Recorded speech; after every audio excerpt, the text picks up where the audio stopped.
বায়ু দূষণের ক্ষতিকর প্রভাব। বায়ু দূষণের কারণে সর্বাধিক ক্ষতির শিকার হয় শিশুরা। বায়ুতে অতিরিক্ত সীসার উপস্থিতি শিশুদের মানসিক বৃদ্ধিকে ব্যাহত করে। প্রতি বছর ঢাকা মহানগরীর বায়ুতে প্রায় টন টন সীসা নির্গত হচ্ছে। নতুন এক গবেষণায় দেখা গিয়েছে, বাংলাদেশে ৬৪ জেলার মধ্যে ৫৪টি জেলারই বায়ুর মান আদর্শ মাত্রার চেয়ে খারাপ অবস্থায় আছে। আদর্শ মাত্রার মধ্যে আছে মাত্র ১০টি জেলার বায়ুর মান।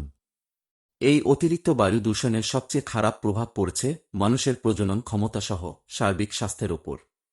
বেসরকারি স্ট্যামফোর্ড ইউনিভার্সিটির বায়ুমণ্ডলীয় দূষণ অধ্যয়ন কেন্দ্র ক্যাপস এর জরিপে এই তথ্য পাওয়া গেছে। ক্যাপসের গবেষণায় অতিরিক্ত দূষিত হিসেবে চিহ্নিত করা হয়েছে বাংলাদেশের ১৮টি জেলাকে। সর্বোচ্চ বায়ুদূষণ পরিমাপ করা হয়েছে গাজীপুরে, এরপরেই রয়েছে ঢাকা এবং নারায়ণগঞ্জ, যেখানে বায়ুতে অতি ক্ষুদ্র কণার মাত্রা বাংলাদেশের আদর্শ মান প্রতি ঘনমিটারে ৬৫ মাইক্রোগ্রামের চাইতে ৪ থেকে ৫ গুণ বেশি। আর বায়ু দূষণের জন্য দায়ী যে অতি ক্ষুদ্র কণা, সেটি আদর্শ মাত্রায় আছে কেবল ১০টি জেলায়। সর্বনিম্ন বায়ুদূষণ পরিমাপ করা হয়েছে মাদারীপুর, পটুয়াখালী ও মেহেরপুরে। এই অতি ক্ষুদ্রকণা বলতে ২.৫ মাইক্রন বা তার কম আকারের বস্তুকণার কথা বলা হচ্ছে। ক্যাপসের ৮১ সদস্যের একটি গবেষক দল দেশটির ৬৪ জেলার ৩,০০০-এর বেশি স্থানের বায়ুর অতিক্ষুদ্র বস্তুকণার মান পরীক্ষা করে এই প্রতিবেদনটি তৈরি করেছেন। তারা এসব জেলার প্রতিটিতে ২.৫ মাইক্রন বা তার কম আকারের ধূলিকণার ব্যাপকতা পরিমাপ করেছেন। একটি চুলের সাথে তুলনা করলে এসব ধূলিকণার আকার চুলের প্রায় ২০ ভাগের ১ ভাগের সমান, যা সহজেই মানবদেহে প্রবেশ করে নানা অঙ্গ-প্রত্যঙ্গকে আক্রান্ত করতে পারে। এসব জেলায় বায়ুদূষণ বেশি ও কম হওয়ার কারণ হিসেবে গবেষক দল তাদের পর্যবেক্ষণে দেখেছে যে সবচেয়ে দূষিত ওই ৩টি শহরে অনিয়ন্ত্রিত নির্মাণ কাজ ও সমন্বয়হীন সংস্কার কাজ ও রাস্তা খোঁড়াখুঁড়ি চলছে। আশেপাশের প্রায় ১,২০০ ইটভাটা, ছোটবোট কয়েক হাজার শিল্প কারখানা, ফিটনেসবিহীন যানবাহনের কালো ধোঁয়া এবং ময়লা আবর্জনা পোড়ানো সেখানকার দূষণের অন্যতম কারণ বলে গবেষণায় উল্লেখ করা হয়। আবার যেসব অঞ্চলে বায়ু দূষণ কম, সেখানে তারা এর কারণ হিসেবে রাস্তাঘাটে জ্বালানি তেলে চালিত যানবাহনের সংখ্যা, ইটের ভাটা কম থাকাকে চিহ্নিত করেছেন গবেষকরা। সেই সাথে ওইসব অঞ্চলে প্রচুর পরিমাণ গাছপালা এবং প্রাকৃতিক জলাধার লক্ষ্য করা গিয়েছে বলে তারা জানিয়েছেন। এইসব এলাকায় রাস্তা সংস্কার কাজের পরিমাণ খুব একটা চোখে পড়েনি বলে উল্লেখ করেন গবেষক দলের প্রধান আহমদ কামরুজ্জামান মজুমদার।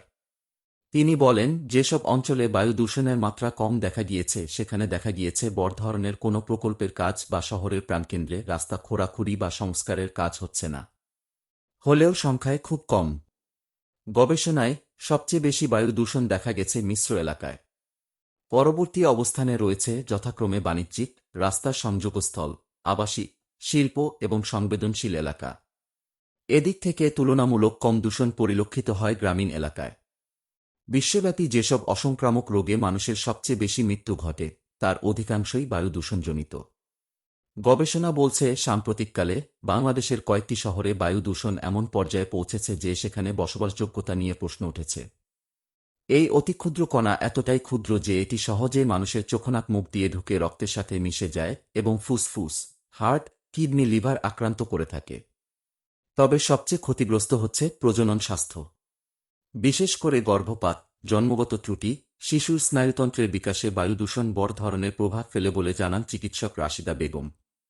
তিনি বলেন, বায়ু দূষণ সার্বিকভাবে পরিবেশ দূষণের এক ভয়াবহ প্রভাব পড়েছে মানুষের প্রজনন স্বাস্থ্যের ওপর। এতে পুরুষের শুক্রাণু তৈরিতে ব্যাঘাত ঘটছে, শুক্রাণুর মান কমে যাচ্ছে। অন্যদিকে মেয়েদের ডিম্বাণু কল্পনাতীতভাবে কমে গিয়েছে। আবার যেসব ডিম্বাণু রয়েছে সেগুলোও নষ্ট হয়ে যাচ্ছে।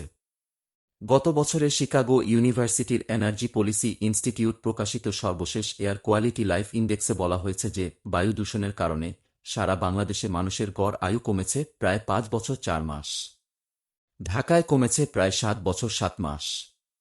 এছাড়া বায়ু দূষণের ফলে গাছের খাদ্য তৈরির প্রক্রিয়া বা সালোক সংশ্লেষণ বাধাগ্রস্ত হওয়ায় এর প্রভাব পুরো প্রাণীজগতের ওপর পড়ছে বলে জানা গেছে।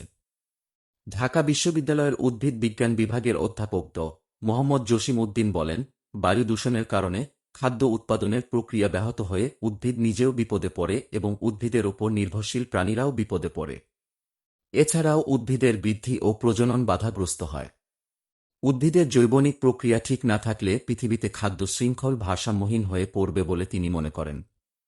অবশেষে বলা যেতে পারে বায়ু দূষণের কারণে অসংখ্য রকমের ক্ষতি হতে পারে। আমাদের সবাই উচিত বায়ু দূষণ না করার।